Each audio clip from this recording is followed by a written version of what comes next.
What's going on, guys? It's Greg here, aka NYPrepper. Just wanted to talk to you guys about an important self-defense concept that I think a lot of people overlook. And right now I'm in my garage gym.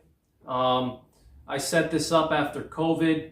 I always had weights in my house, but I preferred not to work out in my house because I didn't want to damage the floors, because I do a lot of heavy lifting like squatting and deadlifting. So I never bothered to lift at home, even though I had all the equipment, because I had a gym just 10 minutes away from me where I could drop all the weights I want and not have to worry about cracking the floor or something like that. But after COVID, I set up a home gym, because a lot of gyms in New York at the time were requiring people to wear masks, and you can't get a good workout with a mask on, especially the kind of workouts that I do.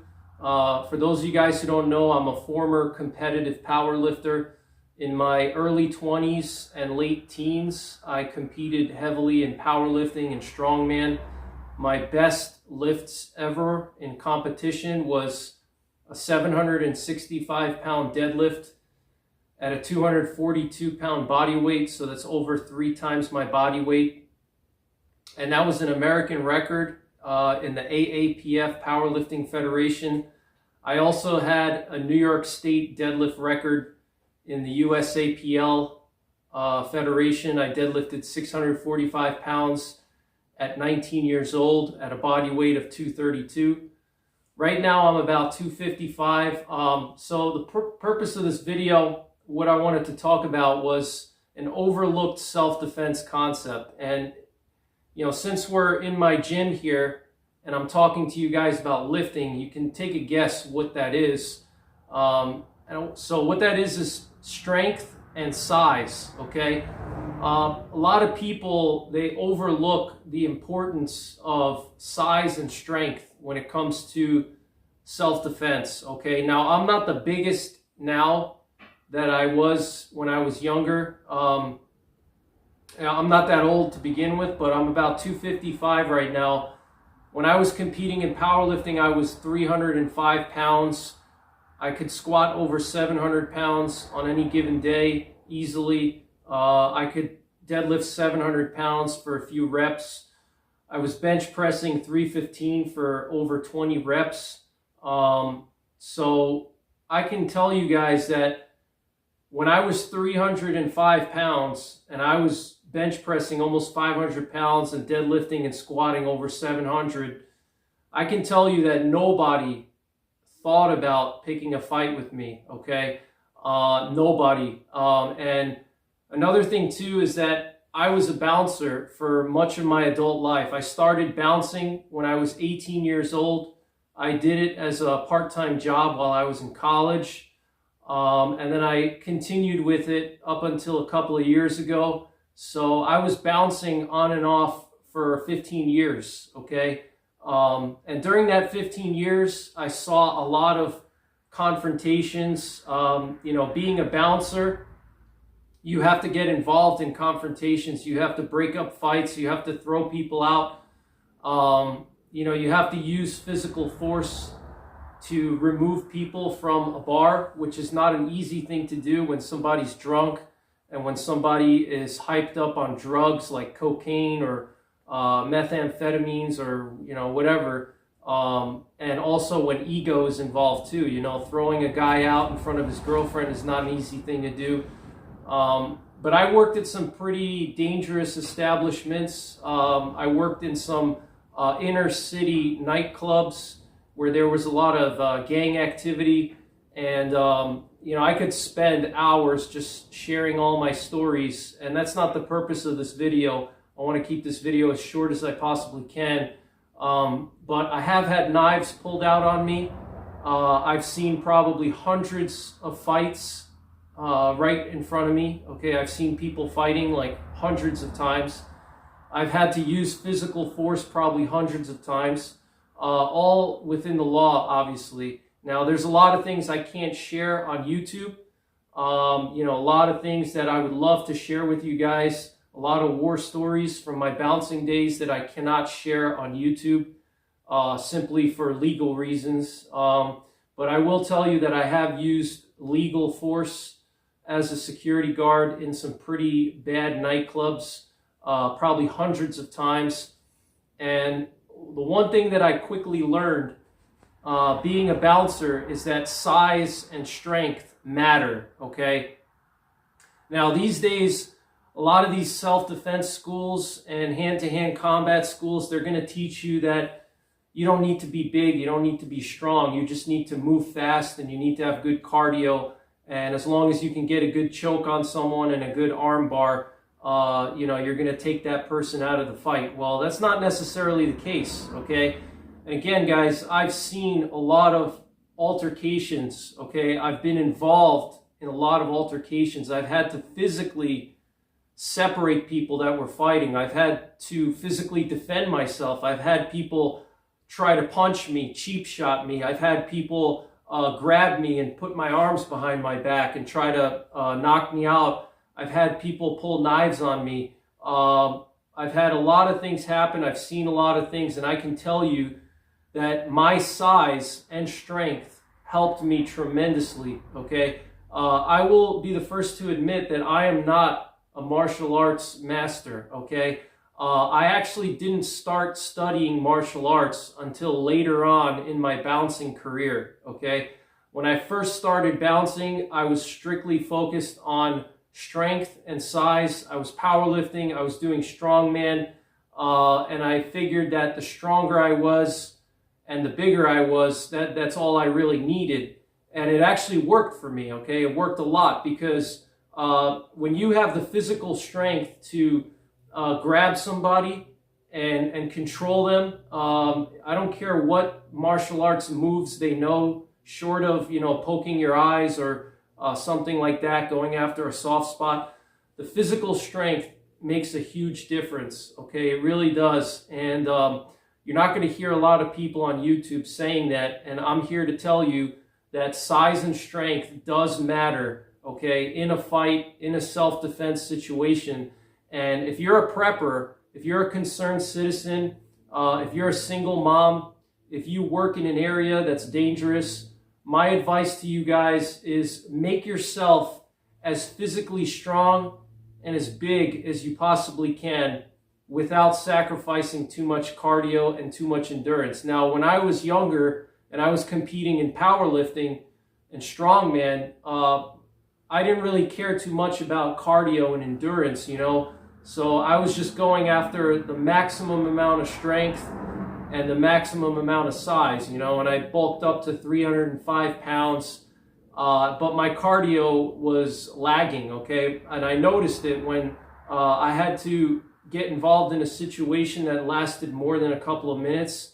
My endurance and my strength would just be gone after a couple of minutes, and I would have to catch my breath and recharge.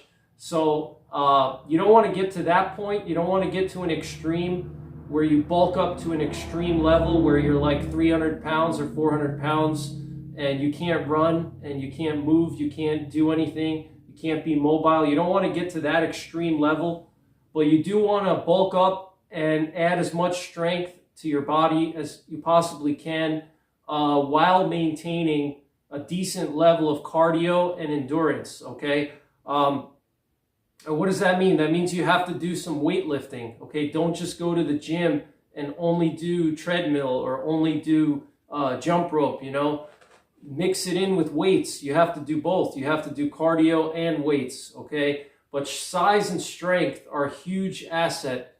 And I'm telling you from my experience as a bouncer for 15 years in some really dangerous bars, okay, where I had knives pulled on me. I actually had to disarm a guy with a knife who sliced one of my coworkers. I had a knife pulled on me just 3 feet away from me, okay? I had cheap shots, people trying to hit me, all kinds of things. I've had women swing purses at me. I've had people bite me, all kinds of stuff. So, you have to bulk yourself up as much as you can while maintaining cardio and endurance. It's going to help you tremendously, okay? You're going to hit harder, You're going to be able to also protect yourself better, because when you have more muscle mass on your body, you can absorb blows better, okay? If somebody's going to do a body punch to you or a body kick, if you have nothing but skin and bones, there's not going to be anything to absorb the shock, okay? But if you have some muscle and some meat on you, you're going to be able to absorb some kicks and some punches to your body, okay? Same thing if you fall on the ground, you're going to be able to absorb some impacts because you have some meat on your body, you know? And it's also a deterrence too. Nobody's going to pick a fight with you if you're, you know, physically fit, if you look like you can protect yourself, all right? Nobody's going to pick a fight with you unless they're really looking for a challenge, or, you know, you really screwed somebody over and they want to, you know, get revenge on you, or they want to prove to you something.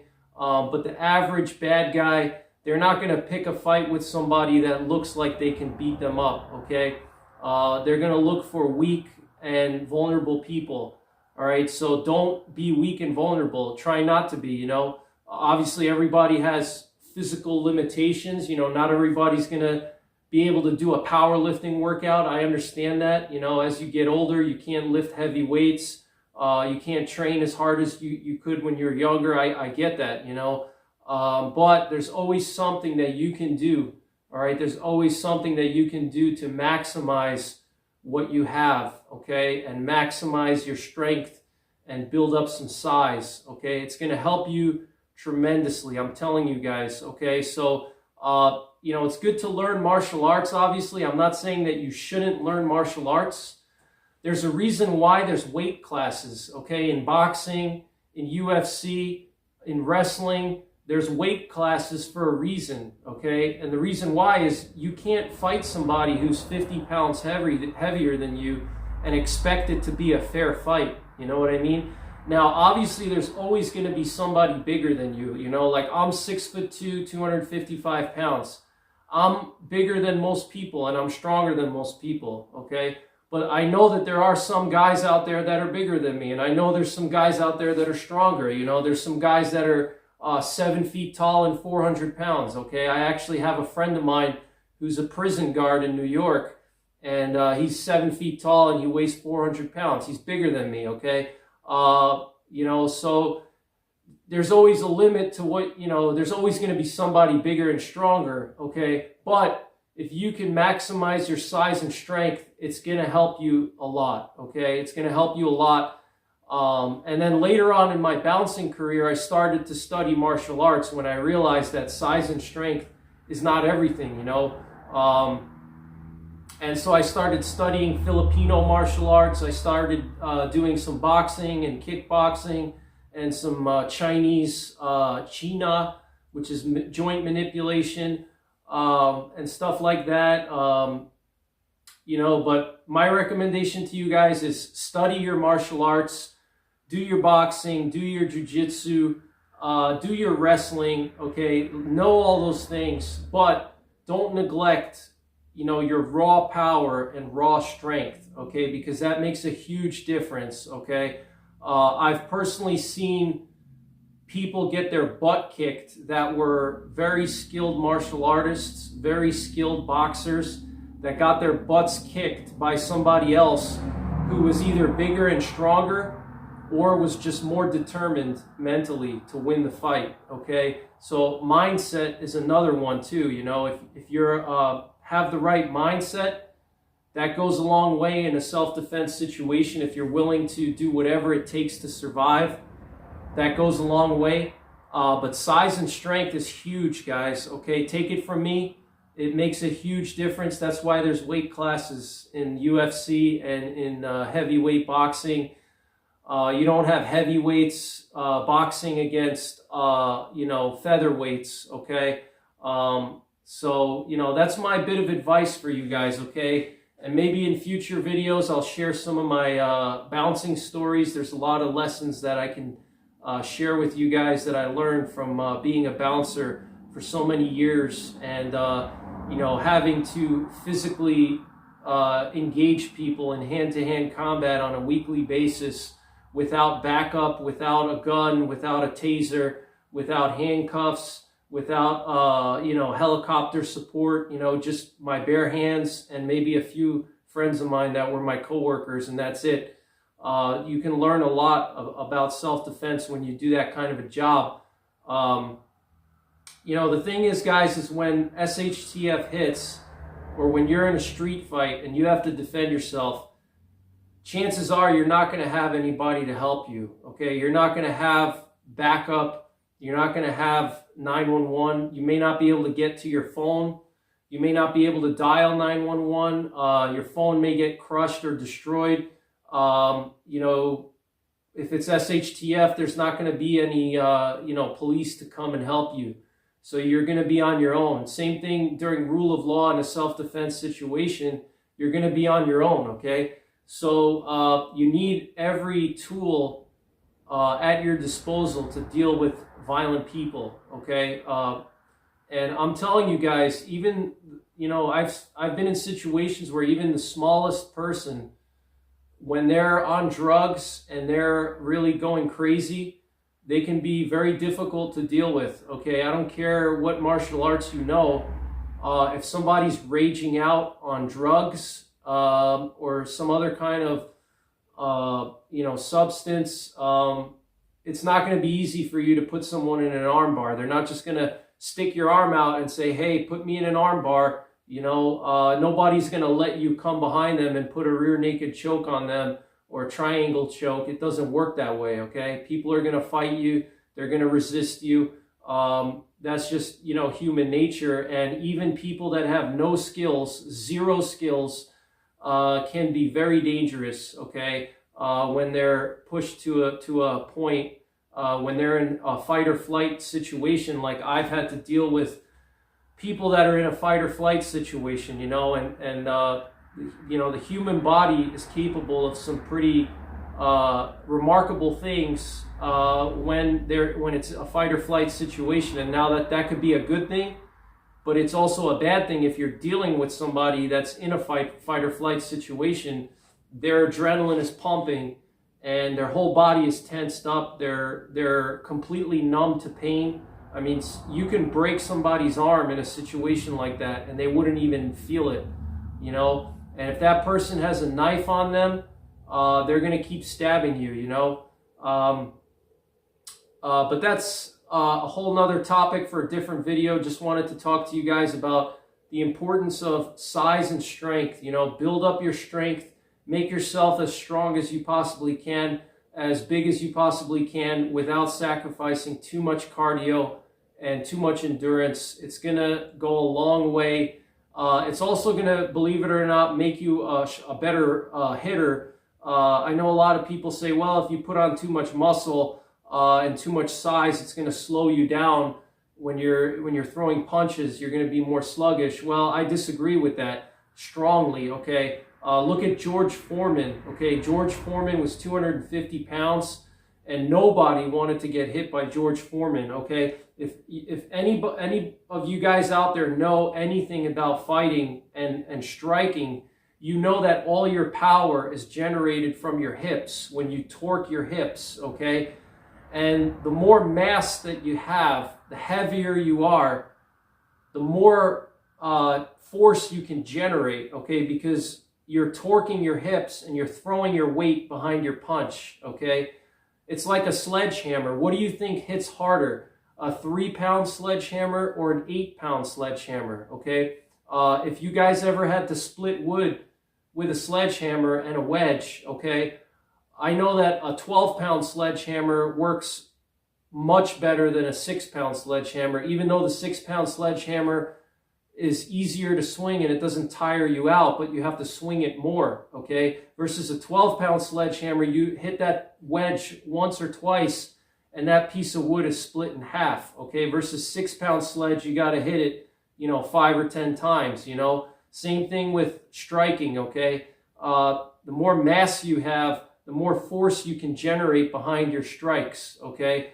So that's pretty much it, guys. Just wanted to give this little bit of advice to you because I don't really hear many people talking about it. I'm not trying to knock martial arts. Martial arts are great. Jiu-jitsu is great. Wrestling is great. Whatever martial arts you like, they're excellent, okay? If you have the time to study martial arts and train, by all means do it, okay? But don't neglect your size and your strength. That's a very important concept, okay? So that's pretty much it, guys. Thanks for watching. Take care. God bless. And don't forget the 3 Ps: prepare, practice, and persevere.